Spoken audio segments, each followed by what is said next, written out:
Un nuevo capítulo de la Feria Iberoamericana del Libro Chaco 2021.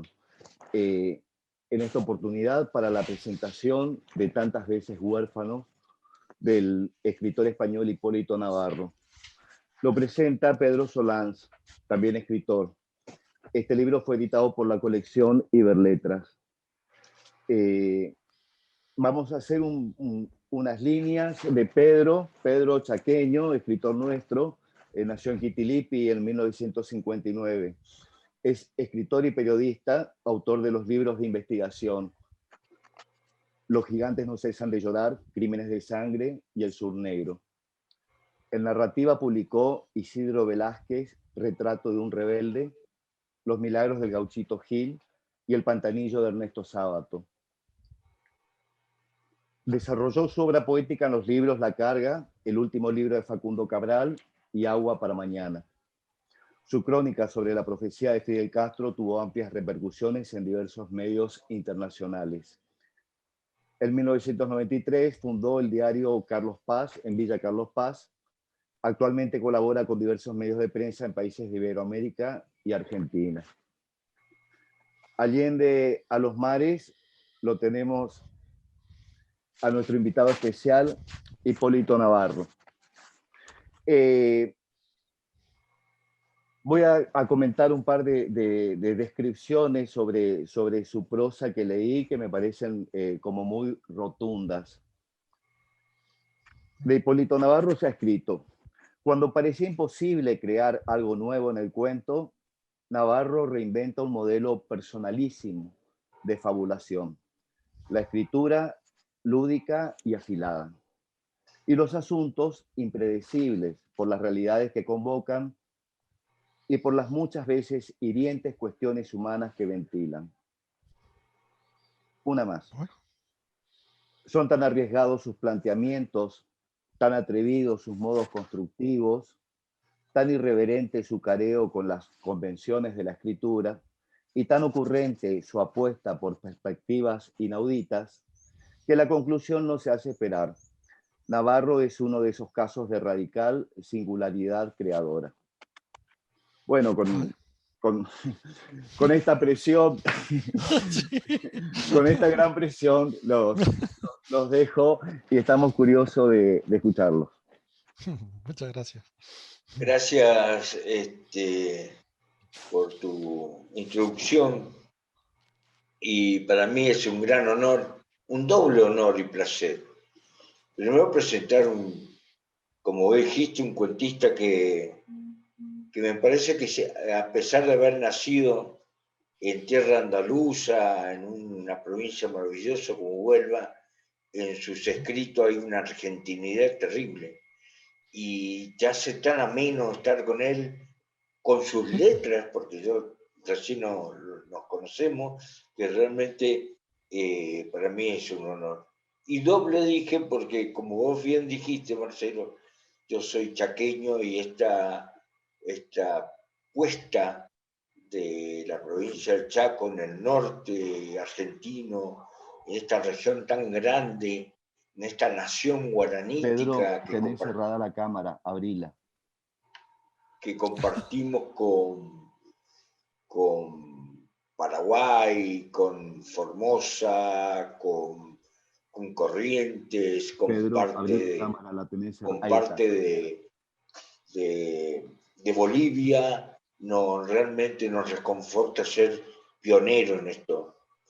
Y bueno, es maravilloso tener un escritor español de la envergadura de Hipólito. Y a mí, yo simplemente quisiera entrar en las preguntas, en el cuestionamiento, para que dispare, porque tenemos gran expectativa, así como lo tienen los lectores argentinos. Yo también lo quiero escuchar, porque como hoy bien dijiste, es un escritor español que me parece que está marcando una nueva línea en los cuentos, pero de aquel lado del Atlántico, y onubense maravilloso, o sea que no estamos hablando ni con un madrileño ni con un catalán, sino con un gran artista de España dentro. Así que yo pensaba en realidad hablar un poquito de sus premios, de sus obras, pero cambié con la espontaneidad Bien. o con que tenemos los latinoamericanos y quiero ir directamente a las preguntas, Vale, muy bien.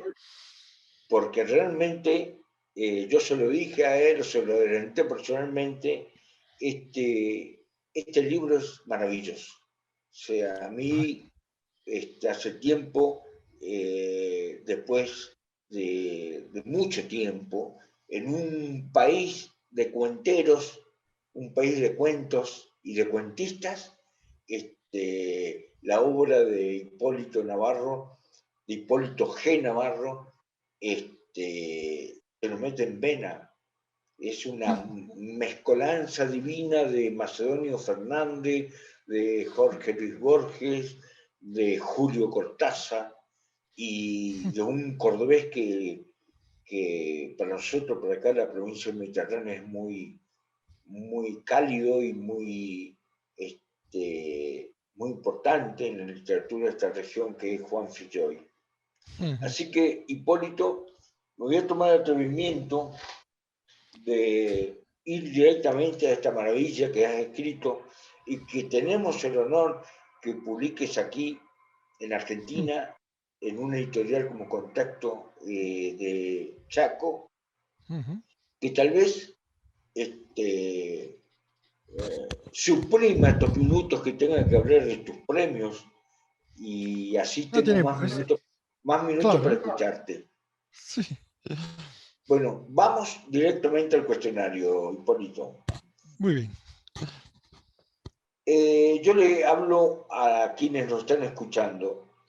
A ellos les quiero contar que José Cándido Cañado Jara es el personaje de un maravilloso cuento que da título a este libro que estamos presentando.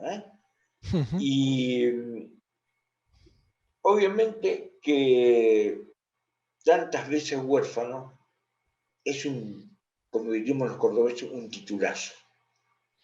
Pero yo le quiero preguntar al autor si don José Cándido Cañada Jara sabe de esto, sabe que su historia está dando título a este libro. Es muy buena pregunta esa. Yo creo que ese José Cándido Cañado Jara, con ese nombre tan largo, yo metí dentro de su nombre a 4 personas o 4 infantes, 4 amigos de la infancia, de la adolescencia, que condicionaron mucho la persona que yo iba a ser después. Y José era un buen amigo, Cañado es otro amigo, Cándido es otro, y Jara es el apellido de mi madre y el apellido de la primera persona que yo vi muerta y que no era ella. En esos 4 nombres yo metí a 4 personas muy importantes de mi adolescencia y de mi infancia, porque yo creo que dentro de ese cuento y ese cuento dentro del libro cuentan esa manera de ser tantas veces huérfano, de quedarse sin la gente importante que uno tiene y bueno, cuenta un poco la aventura del libro entero, porque es un libro que está lleno de historias en la que la mayoría de los personajes y de los protagonistas son niños o adolescentes que están descubriendo la vida. Y en otros tantos cuentos, si no son niños o son adolescentes, especialmente en la tercera parte, son gente ya muy mayor, pero que recuerda esa infancia y esa adolescencia y qué fueron y qué quisieron. Entonces no sé si ese personaje que tú me nombras entero y que para mí es tan fragmentario, tan mucha gente, es ese muchos que le habitan a uno, sabrá de esto. Pero sí, posiblemente lo barruntara desde niño, viera que la cabeza tiraba por algunos sitios, se iba llenando de demasiados pájaros y podía desembocar en esto, en encontrarnos hoy en Argentina contigo. ¿Sabes, Pedro? Creo yo que sí. Sí. Muy bien, y yo creo que ahí empieza también las pequeñas pizcas de humor andaluz en tu obra, que eso es lo que rescató Marcelo también, ¿no? De la voz propia de un Hipólito Navarro es precisamente esa pizquita de humor andaluz que le va poniendo a su manera de Sí, en contar este las momento historias. se me ha quedado congelado un momento la imagen y no he oído tu pregunta última. ¿Has dicho algo del Que digo humor? que ¿No? realmente estoy acotando tu respuesta de Hipólito José Cándido Cañado Jara, que ahí va agregando la pizquita de Sí, humor que vos le pones sí. al describir estas historias, y eso hace lo que anticipó Marcelo, que tus cuentos sean originales. Y no es cualquier humor, es el humor andaluz, diríamos, no quiero decir refinado, pero por lo menos actualizado, y sobre todo de la zona, no tanto nubense, que tal vez sea un poco más de Sevilla, pienso Puede ser, yo. llevo muchos años en Sevilla, llevo viviendo que 40 años en Sevilla, puede ser. Pero el humor, ese humor que tienen mis cuentos, es una especie de herramienta de terapia para contar cosas verdaderamente duras, porque en estos cuentos, y especialmente el que da título, hay mucho dolor y hay mucha tragedia personal, y mucha tragedia personal autobiográfica, hay mucha biografía en el libro, tú me lo habías comentado en algún momento. Eh, ¿Cómo afrontar de cara a un lector para no echarlo fuera del libro toda esa tragedia personal, todas esas dramas? Pues enmascarándolo o utilizando la coraza del humor. Y el humor es una constante, pero el humor es como una especie de medicina que tapa todo lo que hay debajo, ¿no? Eso es lo que sucede. Y bueno, desde muy niño me gustó siempre la cosa breve y la cosa de la sorpresa del lenguaje, los juegos de lenguaje. Y el humor funciona muy bien con los juegos de lenguaje. Y el cuento es un artefacto maravilloso para conjugar todas estas cosas, ¿no? A lo mejor una novela de 300 páginas humorísticas acaba cansando, pero un relato de 3 páginas que desarrolla como si fuese un buen chiste de una manera desarrollado a la manera seria, pues creo que funciona muy bien y que está muy bien, ¿no?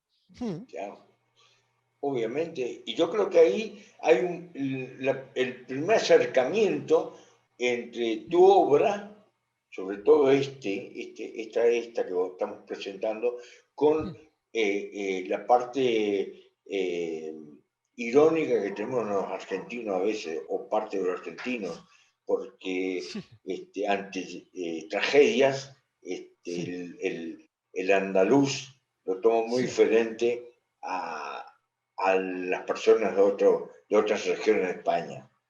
Y precisamente Sí. hablando de lo que vos recién has anticipado, hay otro cuento que yo creo que es para enmarcarlo. Vaya. Perdón, es maravilloso. No en detrimento de otros cuentos, sino que este es el que cala hondo, sobre todo a la gente que le gusta leer y quiere terminar la obra que le plantea el autor leyéndolo. Y es La poda y la tala de los árboles frutales.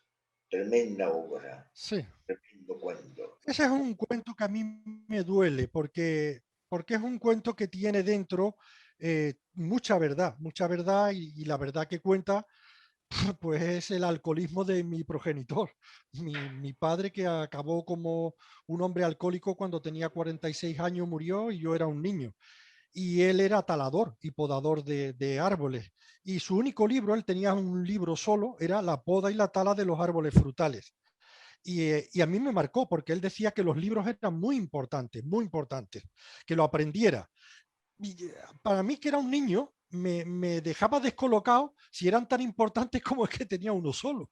Y ese uno que tenía era la poda y la tala de los árboles frutales. Y no me dejaba tocarlo.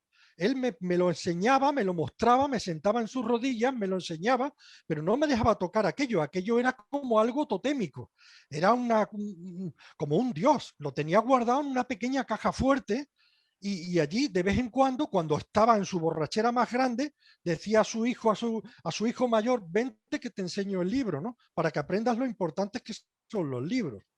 Y a mí eso me marcó profundamente porque me metió el veneno de los libros dentro, aunque fuese aquel libro de la poda y la tala de los árboles frutales, y yo observé que a mi hermano, por ejemplo, eso no se lo metió. Mi hermano es un tipo normal, que no lee apenas, no tiene necesidad de la literatura y es feliz, es grandísimamente feliz. A mí me metió en el veneno de la literatura y de la escritura y creo que me metió dentro de un infierno, pero de un buen infierno, de un infierno glorioso, que a él se lo debo. Pero el cuento ese es doloroso y duro. Hay otro cuento posterior que cuenta qué verdades y qué mentiras hay en ese cuento, también en el mismo libro, pero fue una cosa, ese es un texto que yo no puedo releer porque me duele verdaderamente. Ese es un texto doloroso que hay dentro de esa antología. Sí. Yo creo que con el otro cuento que vos decís es como que estás dando una guía de cómo Sí, desentrañar los misterios de este cuento. O sea, que sí, este cuento es justo. tan importante que Sí, genera otros cuentos.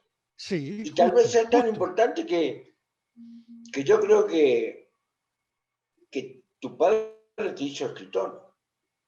Sí, yo creo que sí lo hizo. Y fue así. Me hizo con todo su descacharramiento alcohólico, con todo su desastre económico, vital, de periplos, porque fue emigrante en Alemania cuando yo era pequeño. De ahí ese título también de tantas veces huérfano. El que se me muera mi padre con 16 años es una orfandad verdadera, pero que se vaya de emigrante a Alemania cuando tengo 3 años o 4 y vuelva cuando tengo 8, ahí también fue otra orfandad y hubo muchas. Entonces, por eso hay toda ese juego y esa manera, hay un regodeo en ese dolor. Lo que pasa es que ese regodeo está totalmente vestido con una coraza de humor que yo creo que el lector es muy agradable o puede circular muy bien a lo largo del libro, porque el libro lo puede, en una superficie, puede engañarlo con la risa y con el humor. A mí me engañaron mis propios cuentos mientras los escribía. Yo no me daba cuenta que debajo de ese humor latían ciertos dolores. Fue un antólogo que preparó una antología de cuentos míos el que me hizo ver, oye, pero aquí en este cuento debajo hay esto y debajo hay tal. Fue una putada, porque me descubrió una especie de arma secreta que yo tenía yo era inconsciente. Yo trabajaba esos cuentos con ese humor inconsciente de qué dolores eh, yo me liberaba por debajo con ellos. Desde que él me explicó este mecanismo que él había visto en los cuentos, ya casi que no escribo, porque rápidamente caigo y digo, estas bromas están escondiendo tal cosa que duele. Y en el momento que veo que me duelen, dejo de escribir, porque cuando duelen ya me cuesta mucho trabajo. Y eso no es lo que yo quiero. Lo que aprendí de muchacho con Cortázar, con Felisberto Hernández, con Di Benedetto, con todos los autores de América del Sur que me fascinaron y que me convirtieron en el autor que soy, ¿sabes? Y soy muy de aquel lado, ¿eh? Aunque viva aquí, tú lo has dicho, me lo decías.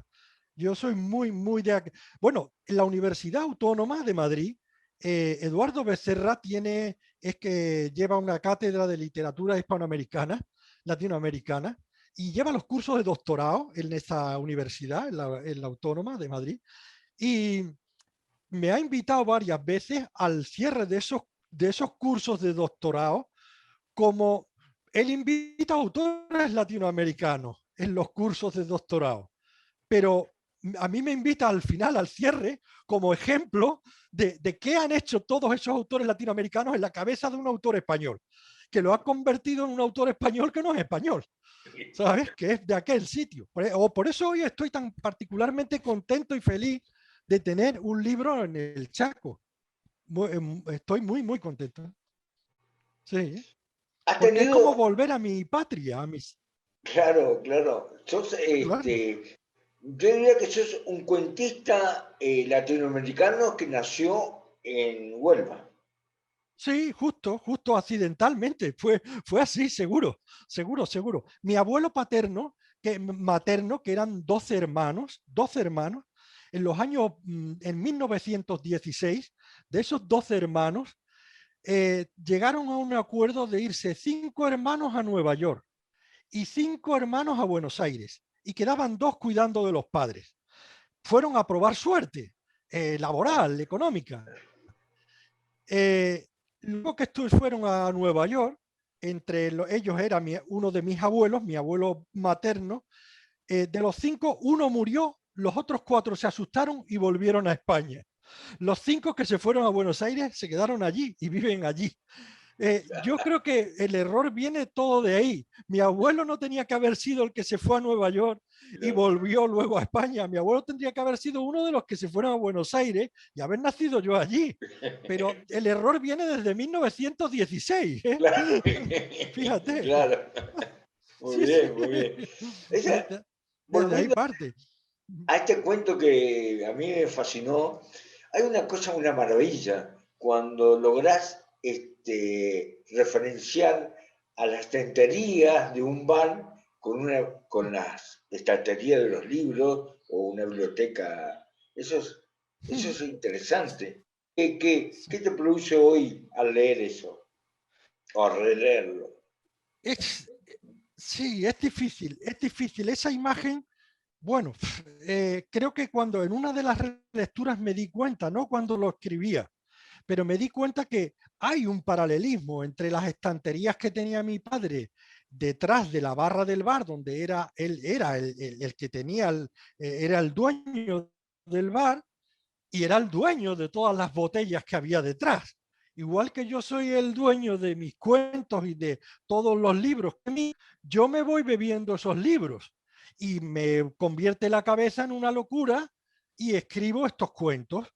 Mi padre, detrás de sus estanterías estaban todas aquellas botellas y él se las bebía y se convirtió en un alcohólico continuo, porque yo recuerdo que él como si se hubiese emborrachado, y si no como estos borrachos que se emborrachaban un día o a la semana otra vez, no, él tenía la estantería detrás.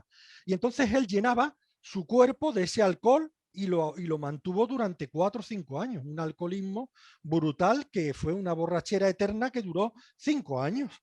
Y esa estantería de alcohol que la nutrió a él, yo creo que lo nutrió de la misma manera que a mí me nutren los cuentos de los libros de mis autores latinoamericanos amados y queridos, pues como me nutren la cabeza de historias y de aventuras y de vida. Puede ser, esa puede ser una de las lecturas, no lo sé. Desde luego, acabar con todas esas estanterías cuando tienes 46 años, ¿sabes? Hablando de estos, me nace, o tenía previsto preguntarte, no hace mucho, un escritor muy reconocido en estos momentos, no voy a dar nombre porque no viene el caso, cuando ganó, creo que lo gana el año pasado, o este año, la pandemia por ahí me desubica, gana un prestigioso premio literario francés. Creo que Sí, uno de los 3 más importantes. Y señaló en ese el momento Goncourt. muy... ¿Eh? El Goncourt, Creo que sí. Y el señaló en Carré, ese momento, tal.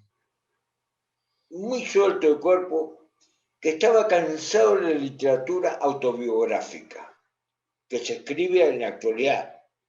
Sí, Obviamente, después de escuchar, después leer, y después que haya tener frente a frente a un escritor como vos, que, que te nutriste de tu vida, de tu infancia, para sacar esta maravilla, te tengo que preguntar si es necesario desterrar a la infancia como una fuente de inspiración. ¿Qué Es va? necesario, y sobre todo en este mundo, Hipólito, donde parece que en este mundo instantáneo, es nuestro deber decir, borramos los recuerdos, borramos lo que pasó. O sea, me perdería, por ejemplo, los cuentos de Navarro. Yo no puedo borrar eso. Yo no puedo borrarlo. Lo que sí me interesa o sí me gusta pensar es que yo los traté, esos recuerdos, y traté toda esa parte biográfica como una parte literaria más, como una parte imaginativa, como una parte, eh, podía tener el mismo valor un recuerdo mío personal que unas lecturas que había hecho. Y puedo mezclarlo y puedo inventar. Y sobre todo, yo creo que una parte muy importante de la autobiografía, y en muchos de esos cuentos lo hay, y si quieres, bueno, tampoco lo desvelaré, pero la biografía de una persona no es solo lo que vivió, sino lo que le hubiese gustado vivir. Y a mí muchas cosas que me hubiese gustado vivir, no las pude vivir en mi vida real, pero sí las pude vivir en mis cuentos. Y esas partes que no son reales, sino que son deseos de vivencias que en mi vida real no tuve acceso, en mis cuentos en algunos momentos tienen más valor, adquieren más fuerza. Algunos amigos, gente cercana que me conoce y que puede saber una serie de episodios que son reales porque los reconoce, un amigo de la infancia me dice, oye, esto sí fue así, esto no fue así. Ah, y esto también nos pasó, me dice él, esto nos pasó a nosotros. Y yo le digo, ya quisiéramos nosotros que nos hubiera pasado. No nos pasó, Claro. pero en los cuentos nos pasó. ¿Por qué no? ¿No? Entonces ahí hay una biografía, una autobiografía, una biografía que es real y una biografía que es real pero deseada. Es imaginada, pero es igual de real, es igual de fuerte. Y yo no puedo quitar la parte verdadera, porque si quito la parte verdadera, toda esta parte imaginaria se me caería o no funcionaría o no tendría fuerza suficiente. Y creo que algunas veces mezclando estas dos cosas, la imaginaria y la verdadera, adquiere una fuerza realmente tremenda, porque es verdad que algunos amigos que compartieron algunos hechos, después de haber hablado algún tiempo, quieren recordar con más fuerza las cosas que han sido imaginadas, puestas en los cuentos, que las que se rescataron de la realidad. Eso es potentísimo en la idea de un cuento. Así que algo que tú daste y que se pegó totalmente a aquella realidad que sucedió, tiene más volumen, tiene más realidad que lo que fue verdadero. Por eso yo tengo que tener siempre esa infancia, esa adolescencia mía que me han hecho quien soy, están siempre ahí. Y creo que a medida que uno va alcanzando más edad, vuelve con más fuerza. Esto se lo había escuchado a los mayores, pero es verdad que es así. Sí. Bueno, creo que ya lo has dicho en toda esta charla, pero debo remarcarlo porque también me llama la atención y tal vez nunca escuché a un autor comprometido con lo que supuestamente yo encuentro en vos y en muchos cuentistas españoles. Todo escritor español, o la mayoría, sobre todo de estas nuevas generaciones, llevan implícita la argentinidad. Vos recién lo anunciaste. Condensaron de una forma extraordinaria, o por lo menos asombrosa para nosotros, todos los buenos autores cuentistas que tenemos en América Latina. Y antes de escuchar tu reflexión, yo agregaría una pregunta más, o sea, dos en una. Hipólito G. Navarro, ¿es capaz, como autor, de subirse en una de esas carabelas que no salieron de Sevilla, como nos contaban nosotros acá, sino salían de Puerto Palo, que estaba en Huelva y no en Sí, Sevilla? sí.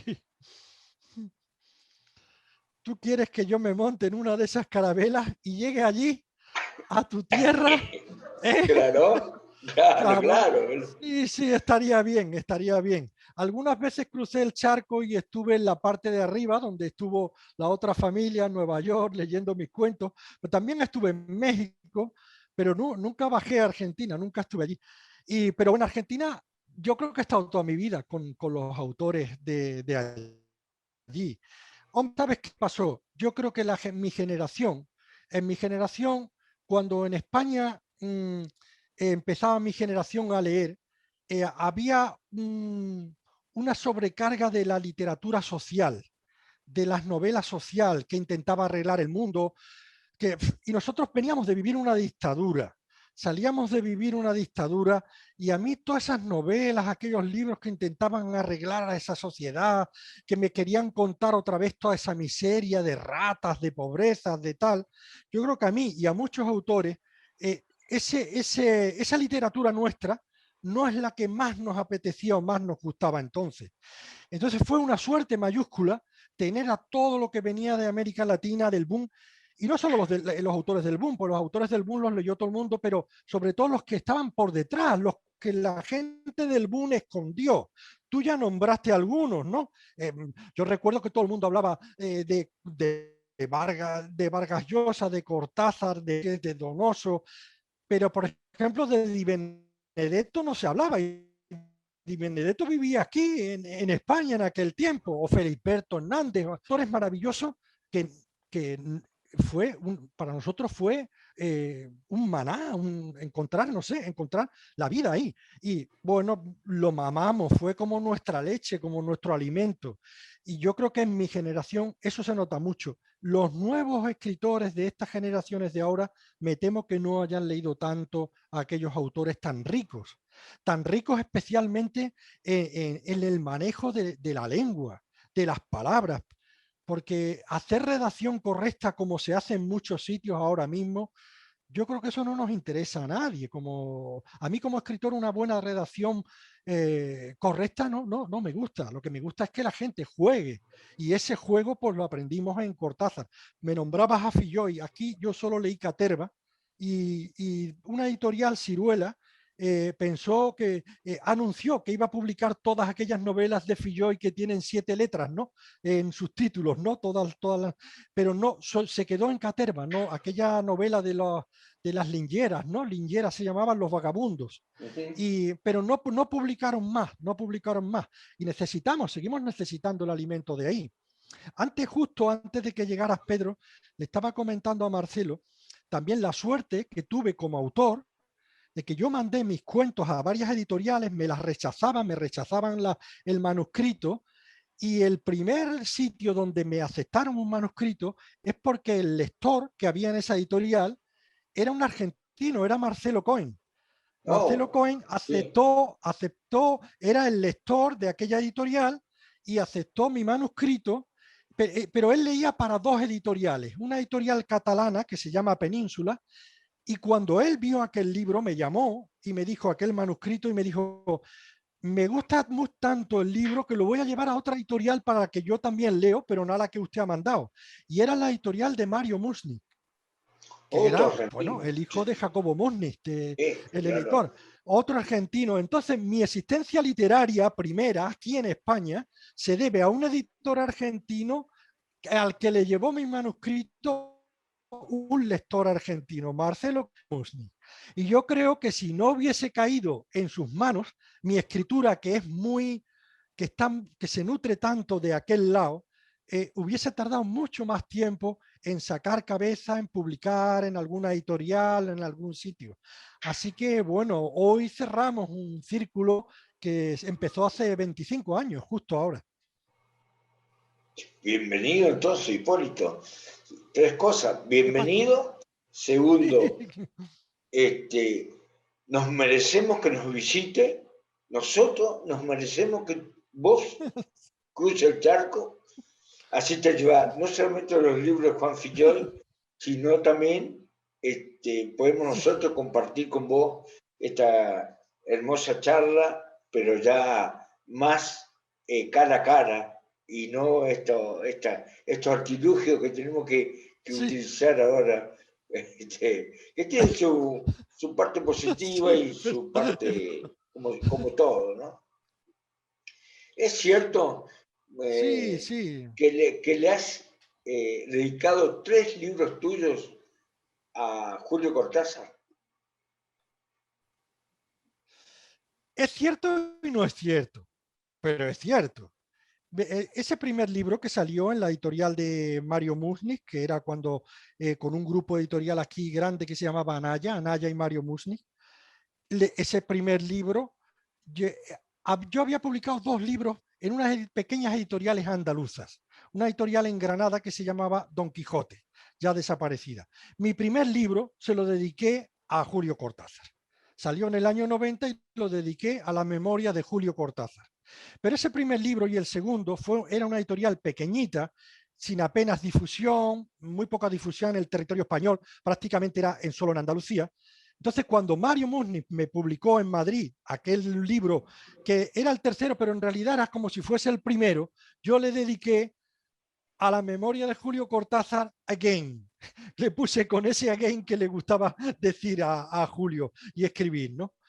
Y cuando ese libro se publicó al cabo de 10 años, la editorial Seis Barral recopiló en un volumen mis 3 libros mejores y uno de ellos era este. Entonces, claro, cuando apareció esa recopilación, la dedicatoria volvió a aparecer. Luego le he dedicado a la memoria de Julio Cortázar 3 veces, aunque hay una pequeña trampa, no es verdad, pero porque es un mismo libro que se ha publicado en 3 ocasiones, pero ahí está puesto su nombre siempre como una especie bueno, de declaración de dónde viene uno, de dónde lo aprendió casi todo. O por lo menos el entusiasmo primero, de dónde partió.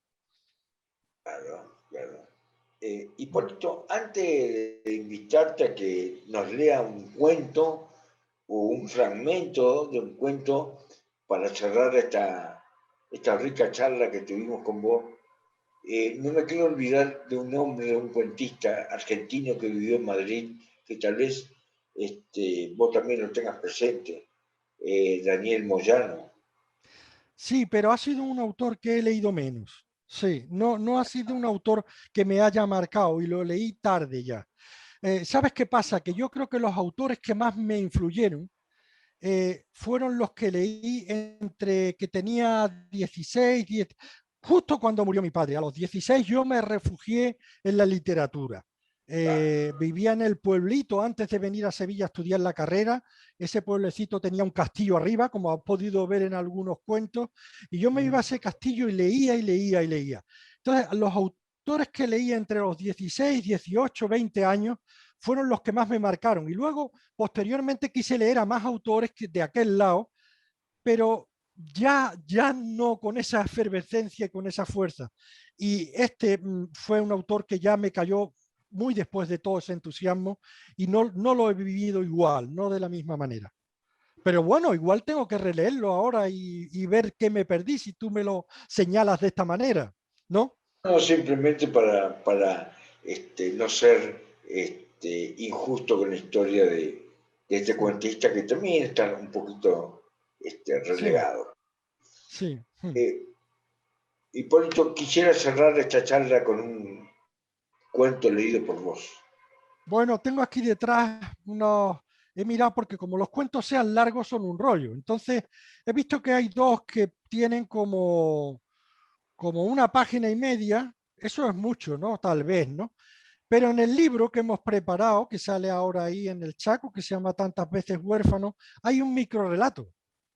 Mi querencia por los microrrelatos viene desde las historias de Cronopios y de Famas, de Julio, y también mucho del guatemalteco de Augusto Augusto Monterroso. Monterroso. Claro, claro. Entonces, hay un microrrelato que a mí me hace particular gracia, es muy corto y eso sí se puede leer porque es media página. ¿Te parece que haga ese? Pero lo que Que no vos sea me largo, ¿no? parece fantástico. Bueno, este es un cuentito que parece como una especie de viñeta bucólica y en realidad pues esconde la historia de un personaje curioso que está en el título. Voy a leerlo.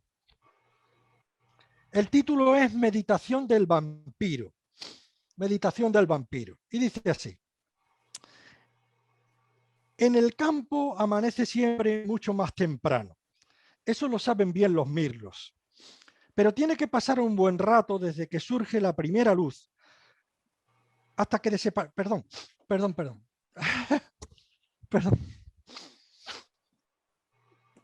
Se me fue. Perdona. Estas cosas pasan cuando... Esto es el vivo, diríamos. Esto es en vivo. Esto es el vivo. Eso es. Bueno, comienzo, perdón. Dice así, meditación del vampiro. Vale, comienzo. Meditación del vampiro. En el campo amanece siempre mucho más temprano. Eso lo saben bien los mirlos. Pero tiene que pasar un buen rato desde que surge la primera luz hasta que aparece definitivamente el sol. Manda siempre el astro en avanzadilla una difusa claridad para que vaya explorando el terreno palmo a palmo, para que le informe antes de posibles sobresaltos o altercados. Luego, cuando ya tiene constancia de que todo está en orden, tal como quedó en la tarde previa, se atreve por fin a salir. Su buen trabajo le cuesta después recoger toda la claridad que derrapó primero.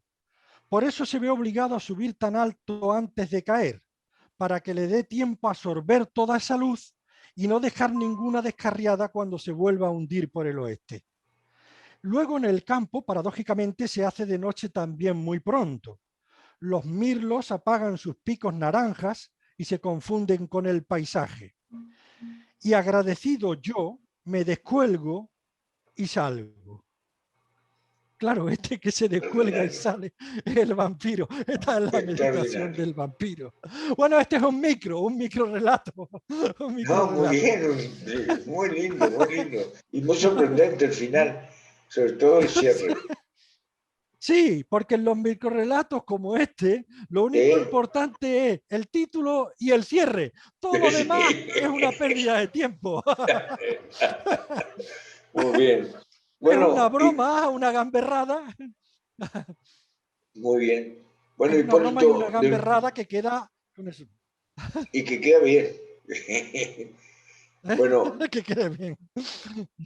De mi parte, muchísimas gracias, Hipólito. Un gusto de conversar con vos.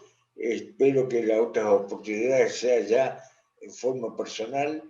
Y gracias también por compartir con nosotros Iberletras, por compartir con nosotros este gran emprendimiento cultural que se hace en la provincia del Chaco, y tener un autor como vos nos enorgullece mucho. Muchas gracias. Hipólito, desde aquí, un abrazo grande. Igualmente, un abrazo grande para allí. A lo mejor es posible que venga Pedro a Huelva antes que yo allí, porque yo últimamente viajo muy poco. Así que igual nos vemos aquí en Huelva, Pedro. ¿Quién sabe? Sí, yo lo he seguido porque tengo muchos amigos onubenses ahí que me soportan. Pero, está bien. Pero bueno, perdón, Hipólito, venir en Carabela, creo que va a ser mucho más complicado que Solange vaya en un avión. Pero claro, escuchá, Marcelo, sí.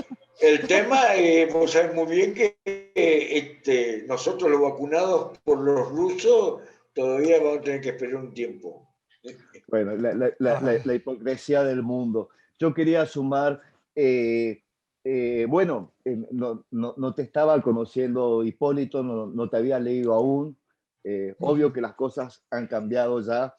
Bueno, cuando hablabas sobre ese personaje fragmentario que incluía a cuatro amigos, decís en un momento el mucho que le habitan a uno.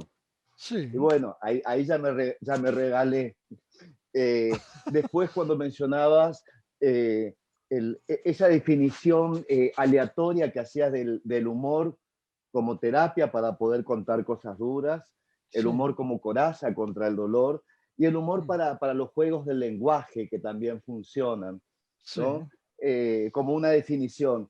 Y bueno, un momento culminante. La poda hilatada de los árboles frutales como Solans tú pudo sacar ese arrebato tan íntimo de una historia, y ahí se entendió porque a veces uno dice cosas de pura retórica, ¿no? Y cuando se pudo comprender cuando decías, bueno, cierta prosa, cierto cuento me causa dolor en realidad. Sí, claro. Bueno, y eso desencadenó comprenderlo sutilmente, lo que estabas queriendo decir. Cuando hablabas de tu hermano, me encantó, no tiene necesidad de la literatura. Cuando un literato, en todo caso, desprecia al que no tiene el privilegio o el don de poder acceder a ese mundo tan vasto y mágico, y sin embargo, es humildad de conceder de que quizás la ignorancia es estar en la edad de oro. Claro, claro En que otro sí. momento decías, Hipólito, sobre me engañaron mis propios cuentos. Y bueno, y todo lo de reflexivo que puede tener eso, y todo lo de psicoanalítico, hermoso. Sí. También me gustó mucho, con mucha humildad hago esta devolución, pero bueno, quiero ser parte también. Ese agradecimiento que diste a los autores latinoamericanos y esa primera dedicatoria a Cortázar también, Sí. obviamente, nos honra, nos honra. La nutrición del vino, la nutrición del libro, y eso de que la biografía no es solamente el dato duro de una persona, sino también su deseo, lo que imaginó. Cuán cierto que esos dos mundos, uno sin otro, Sí, a diferencia de lo que dice Pablo, ¿no? sí. El bien puede vivir sin el mal, pero el mal no puede vivir sin el bien. En este caso, no se puede vivir sin la ficción y sin la realidad juntas. Y me quedo como en un encantamiento difuso esa imagen que pusiste de un momento de tu vida en tu pueblito. Era un castillo que estaba allá arriba, donde leía, leía y leía. Muchas Sí, gracias a ambos. Un muchas placer. gracias. Te esperamos. Qué bueno, qué bueno. Los esperamos. Muy bien, muchas gracias de verdad. Seguimos con más Phil 2021.